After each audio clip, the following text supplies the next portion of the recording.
பீகார் சட்டமன்ற தேர்தல் தேதி அறிவிக்கப்பட்டு வேட்புமனு தாக்கலும் தொடங்கப்பட்டுள்ளது. தொடர்ந்து பீகார் சட்டமன்ற தேர்தலில் கூட்டணிகள் கட்சிகளுக்குள் தொடர்ந்து தொகுதி பங்கீடில் இழுபறியானது நிலவி வருகிறது. பாஜக மற்றும் காங்கிரஸ் கட்சிகளுக்கு இடையிலான கூட்டணி கட்சிகளுக்கிடையில் தொகுதி பங்கீடு குறித்தான இழுபறி தொடர்ந்து நடைபெற்று வருகிறது. இது தொடர்பான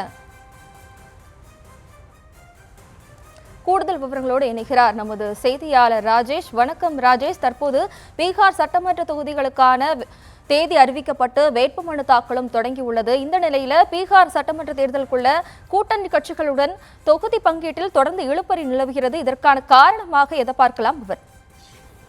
ஜெயஸ்ரீ வணக்கம். பீகாரில் தேர்தலுக்கான தேதி அறிவிக்கப்பட்டிருக்கிறது. நாடு முழுவதும் பீகார் சட்டமன்ற தேர்தலை எதிர்பார்த்து காத்திருக்கிறார்கள்.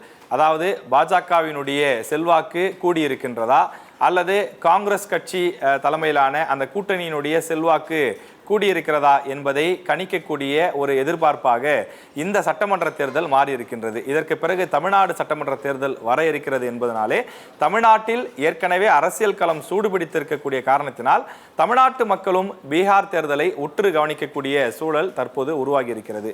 கடந்த முறை அங்கு யாருமே பெரும்பான்மை பெறாத நிலையில் இந்த முறை எந்த கட்சியாவது பெரும்பான்மை பெற வாய்ப்பு இருக்கிறதா, யார் அந்த மாநிலத்தினுடைய முதலமைச்சராக வருவார்கள் என்பதிலும் நாடு முழுவதும் இருக்கக்கூடிய அரசியல் உற்று நோக்கக்கூடியவர்கள், அரசியல் ஆர்வலர்கள் தொடர்ந்து அதனை எதிர்பார்த்து காத்திருக்கிறார்கள். பீகார் மாநிலத்தை பொறுத்தவரையிலே நவம்பர் மாதம் 6ஆம் தேதி 11ஆம் தேதி என 2 கட்டங்களாக அந்த தேர்தல் நடைபெற இருக்கின்றது.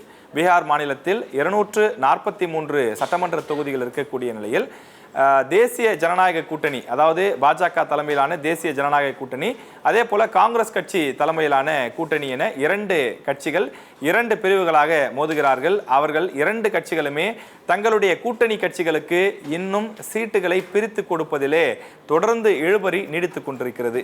அந்த கூட்டணிகளில் இருக்கக்கூடிய 2 கட்சிகள், அதாவது பாஜக காங்கிரஸ் 2 தரப்பிலுமே அந்த கீழே இருக்கக்கூடிய கட்சிகள் அவர்கள் கொடுக்கக்கூடிய சீட்டுகளை பெறுவதிலே தயக்கம் காட்டி கொண்டிருக்கிறார்கள். தொடர்ந்து பேச்சுவார்த்தை நடைபெற்று கொண்டிருக்கிறது.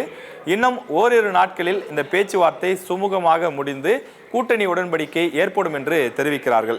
அதற்கு முன்னதாக எந்தெந்த கூட்டணியில் யார் யார் இருக்கிறார்கள், அந்த கூட்டணிகளில் என்ன பிரச்சனை ஏற்படுகிறது, எதனால் இந்த இழுபறி ஏற்பட்டிருக்கிறது என்பதை நாம் விரிவாக பார்த்து விடலாம்.